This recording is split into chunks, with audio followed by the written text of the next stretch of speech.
Over the past 20 years, the immigrant population in the United States has doubled from about 20 million to 40 million people, according to the U.S. Census Bureau. If you include the children of immigrants, you're looking at more than 50 million people, or 1/6 of the total U.S. population. With a dramatic increase of immigrant populations in the U.S., it has become even more important to understand the most effective ways to reach immigrant audiences through mass media and other communication avenues to improve health outcomes and avoid potentially disastrous health interactions. According to research, immigrant populations are at risk of having serious health disparities. For low-income Latino immigrants, language barriers and limited access to the healthcare system and health information increase the likelihood of health disparities. Consistent disparities exist in cancer information use between U.S.-born and foreign-born populations. Foreign-born individuals are less likely to get assistance from others in finding cancer information, encounter more obstacles when seeking information, and are less trusting of doctors. As a result, culturally sensitive communication strategies are needed to effectively reach and influence underserved immigrants.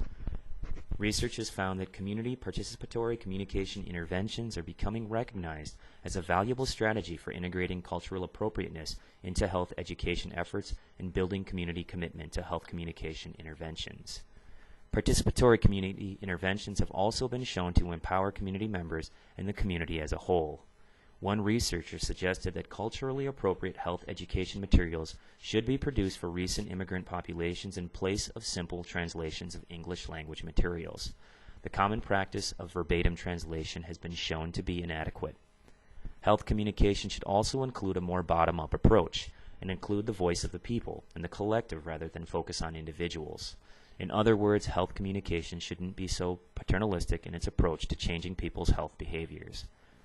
The targeted group's culture should also be considered in determining what its health problems are and how to address them. Participatory communication methods like focus groups, community meetings, and team building are effective ways for research to immerse themselves within a culture and gain a better understanding of the group's culture. This collaboration can lead to empowering the group and eventually decrease bad health habits in a community. Mass media campaigns can also affect or influence attitudes, knowledge, and behavior if they utilize campaign design principles such as segmenting audiences, designing targeted messaging, and selecting the proper media channels. A campaign might reach one audience with certain characteristics, but the same campaign might not reach another audience. It's important for campaign designers to know the targeted audience and not use one campaign to fit all groups. Multimedia approaches have also shown to increase exposure and the potential impact of a campaign. Campaign designers should also find ways to encourage interpersonal exchanges, dialogue, and the use of interactive technology on websites.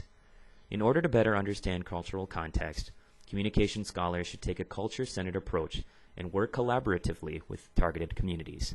Effective collaboration between health communicators and the targeted communities can lead to further empowerment and better understanding of immigrant groups, which can assist in determining how to best communicate with specific audiences and eventually lead to improved health outcomes for immigrant populations.